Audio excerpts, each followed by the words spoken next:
Thanks for tuning in to Rayleigh's Small Engines. We just did a video on this replacing the primer ball. And the customer said, can you check my chain to see what's going on? Well, he said it's not cutting very good. Now, he did mention that he had used one of those things you clamp on the tip like that and you press the saw up against something and it's supposed to sharpen. Well, I'm going to show you what that does to your chain. If I can get it to focus. If you look, let's see if I can get the reflection off of here.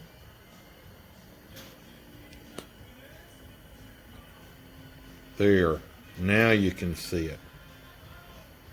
See that top is angled down. That is most definitely incorrect. It should not be that way. That's going to really hinder you cutting. And just so you know, the little line right there, that's your wear indicator. That's as far down as you should sharp the blade, but I don't ever like to go that far anyway. But what we're going to do, we're going to sell this man a brand new copperhead chain. Now, the way you find the correct chain is if you look on the bar, you will see 050, 3/8, and 72 DL. Okay, DL is your drive links. These little teeth hanging off the bottom. And you've got 050, which is the gap or the thickness of the drive links. Now the 3/8 is the distance from that rivet to that rivet, is the way you measure it with a little tool. I'll show you. I have this little tool here, and it shows you everything. Files, see your 050. I'm trying to do this one-handed. But the way we know this is 3/8, see how it lines up there and there perfectly? That's what that is. It is not a 404. If we flip it over, you see the 325. Not a 325, and it surely ain't a quarter. So 3/8 is what we have. Now, just looking at the size, we can tell this is a 3/8 standard, not a 3/8 low pro. Now, these tips, what you would do is stick them in your bar, and you can wiggle it till you figure out which one is exactly right. Obviously, this one's a 050. Or you can take your chain and stick in these grooves to figure out the thickness. See at the top, 043, how skinny, all the way down to the 063, difference in thickness. So, anyhow, what we're going to put on is a full chisel copperhead chain.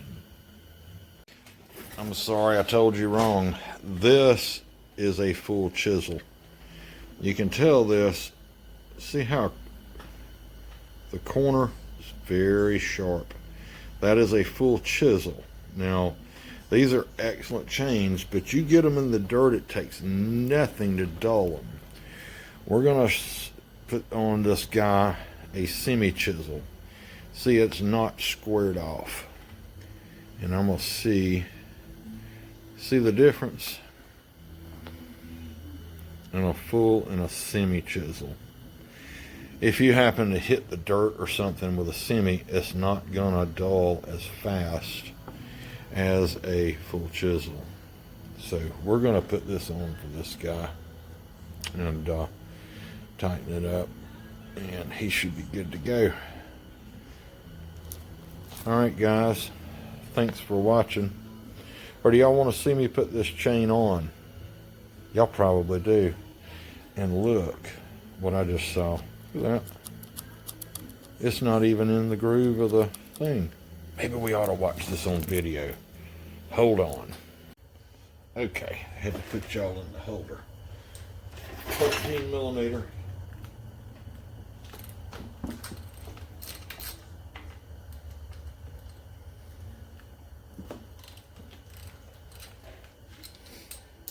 Does these nuts off. Now what I'll do a lot of times, I'll go ahead, this is your adjuster screw, I'll back this off a little bit. Just makes it a little easier to put your new one on. Now before you pull this thing off, make sure you do not have your chain brake on. If it is on and you force this cover off, you're gonna have another fun time resetting it. And I may do a video on that, how to reset those once you, if somebody has done that. But this cover should just slide right off. Lordy, lordy, the dirt. That happens on a chainsaw. Now, push it back. Lift him off.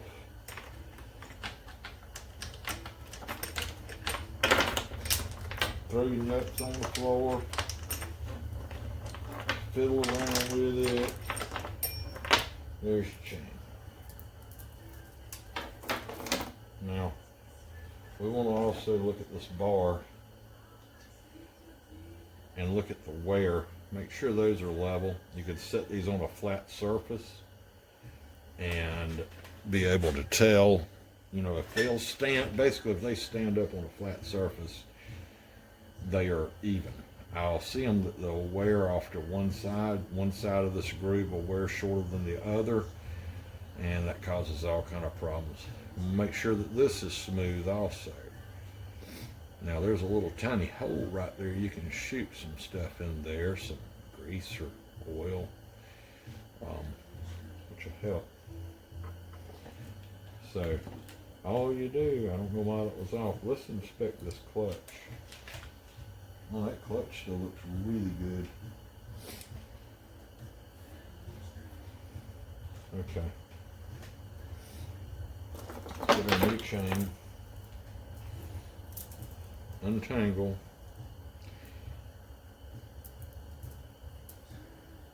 Now, this is your sharp edge, obviously, so you want it going forward.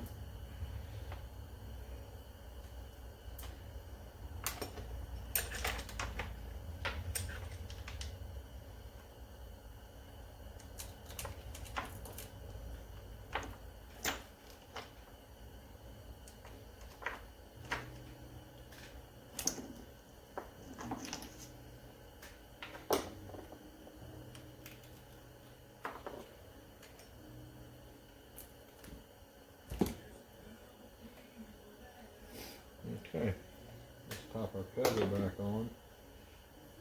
Line your pin up, that's your adjustment. See, it doesn't want to go on. Let's back this off a little more.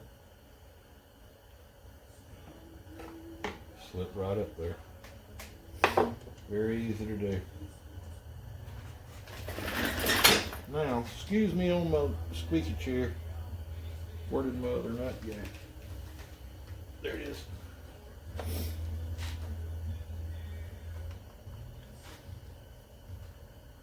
Tighten this up just a little bit. Make sure that's flat. Make sure it's flat back there. Now we're going to adjust the chain. And we'll watch it. It just pulled tight right there. Now you always, there's a little bit of slop. Lift up. You have to use extra fingers. And what you want to do is with that chain up, you want it to where it's got just a little snap. Like that. Then it is right.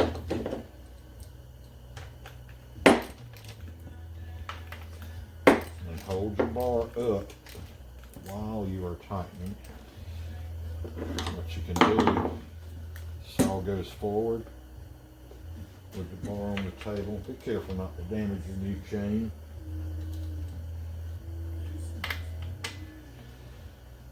and don't over. Okay. Simple. This man's ready to go cut. Folks, thanks for watching. Click that subscribe button. Don't forget to click the bell so you can see when we post new videos and you can watch them. Isn't that fun? Give us a thumbs up if you liked it. Have a great day, folks.